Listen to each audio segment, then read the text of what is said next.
ইরানের আক্রমণের নিশানায় আবুধাবি, আর এবার আবুধাবির আকাশে ফের দেখা মিলল মিসাইলের। এদিকে প্রায় প্রতিদিনই হুঁশিয়ারি দিচ্ছেন আমেরিকার প্রেসিডেন্ট ডোনাল্ড ট্রাম্প। ইরানে এয়ার স্পেস দখল করার সময়ের অপেক্ষা ফের হুঁশিয়ারি দিয়েছে আমেরিকা। ইরানের মিসাইল এবং মিসাইল লঞ্চার দুই পুরোপুরি ধ্বংস করা হবে, হুঁশিয়ারি দিয়েছেন ডোনাল্ড ট্রাম্প। হুঙ্কারের মধ্যে ইরান হামলা নিয়ে সেনেটে স্বস্তি ডোনাল্ড ট্রাম্পের। ইরান থেকে সেনা ফেরানোর প্রস্তাব সেনেটে পেশ করেছিল ট্রাম্পের দল। রিপাবলিকান পার্টির সেনেটর 53-47 ভোটে আমেরিকার সেনেটে সেই প্রস্তাব ভোটাভুটিতে পরাজিত হয়েছে।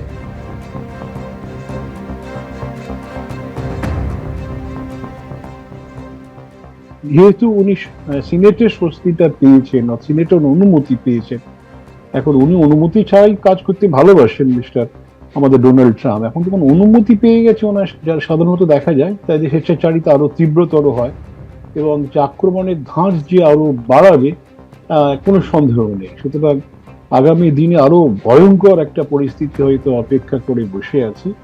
এবং আমেরিকার যারা ডিফেন্স রিপোর্ট বেরোচ্ছে তাতে পরিষ্কার বলছে যে ইরান এখন কিন্তু আর সেই মিসাইল সেভাবে ব্যবহার করছে না। তাদের মিসাইল ব্যবহারেও একটা দেখা গেছে যে অনেকটা কমে আসছে, অর্থাৎ তাদের রিজার্ভ বিশেষ নেই, এটা তারা বলছে।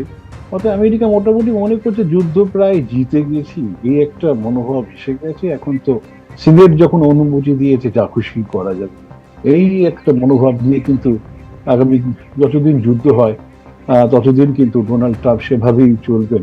উনি মনে করছেন যে ওনার দেশে অ্যাটলিস্ট কোনো বাধা নেই, এবং দেশের বাইরেও তো অনেক বন্ধু বান্ধব রয়েছে, ভয় পাচ্ছে সবাই কেউ প্রত্যক্ষ পরোক্ষভাবে সবাই ওনার সঙ্গেই আছে। সুতরাং ইরান যুদ্ধটা উনি প্রায় জিতে ফেলেছেন, এটা উনি নিজেও মনে করছেন, এবং যারা আমরা দূর থেকে দেখছি তাতে অনেকেরই ধারণা হচ্ছে যে বোধহয় কিছুটা একপক্ষ এক পেশা যুদ্ধ বোধহয় চলছে।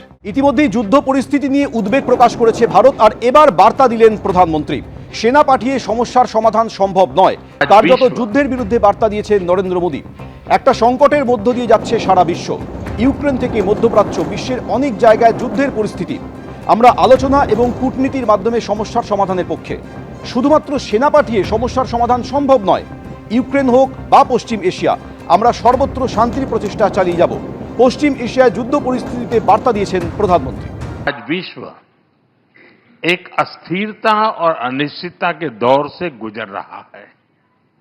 यूक्रेन से लेकर वेस्ट एशिया तक दुनिया के कई हिस्से उसमें संघर्ष की स्थिति बनी हुई है। ऐसे ग्लोबल एनवायरनमेंट में भारत और यूरोप, दुनिया की दो बड़ी डिप्लोमेटिक पावर्स, अपने संबंधों के सुनहरे दौर में प्रवेश कर रहे हैं। हमारा बढ़ता सहयोग वैश्विक स्थिरता, विकास और साझा समृद्धि को नई मजबूती दे रहा है। रूल ऑफ लॉ, डायलॉग और डिप्लोमेसी में विश्वास रखते हैं। हम एकमत है कि केवल मिलिट्री कॉन्फ्लिक्ट से किसी भी मुद्दे का समाधान नहीं निकल सकता। यूक्रेन हो या पश्चिमी एशिया, हम संघर्ष की शीघ्र समाप्ति और शांति के हर प्रयास का समर्थन करते रहेंगे। এসআইআর আবহে ফের বিএলওর মৃত্যু হলো। শালবনীর হাতিমারিতে বিএলও সুবিমল কারকের মৃত্যু। শাবলী প্রাথমিক বিদ্যালয়ের শিক্ষক ছিলেন সুবিমল। হৃদযন্ত্রের সমস্যা ছিল। এসআইআর চলাকালীন একাধিকবার অসুস্থ হয়ে পড়েছিলেন। চাপ নিতে না পেরে মৃত্যু হয়েছে বলে পরিবারের অভিযোগ।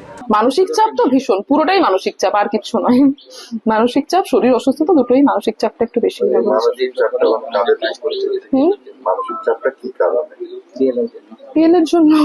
বিএলওর জন্য আরো অনেক কিছু, এবার আমাকে অত তো বলতে পারবো না, কিন্তু বিএলওর জন্য যে মানসিক চাপ, এটা ভাবি অনেকবার বলেছে। যেখানে পড়াতে যেত সেখানে গিয়েও বলতো যে এত প্রেসার হচ্ছে, এটা হচ্ছে, তো বিএলওর কারণে চাপটা বেশি পড়েছে। এবিপি আনন্দ, এগিয়ে থাকে, এগিয়ে রাখে।